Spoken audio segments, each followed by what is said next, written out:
They had short legs tucked close to their small bodies, allowing them to squeeze into badger holes. And they had powerful front paws, which made it easier to dig. Their rib cages were long and deep, which protected their organs from sharp roots and stones. And for a small dog, their teeth were surprisingly big, which meant when they found a badger, they could bite down hard and hold it.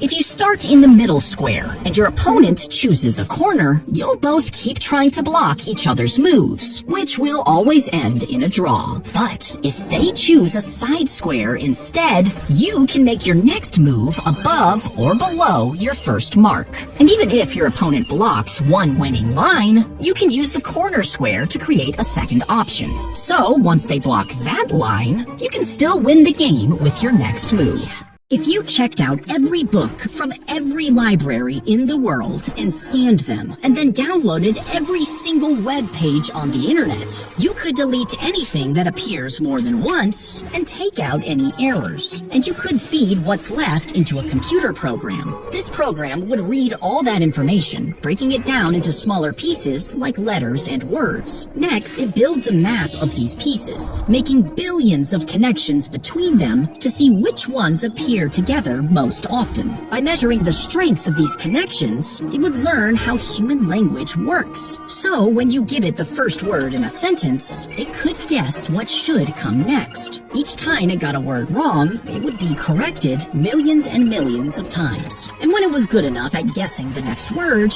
you could ask it to write its own texts, correcting it every time it made a mistake until it finally gave you words that sounded just like a human.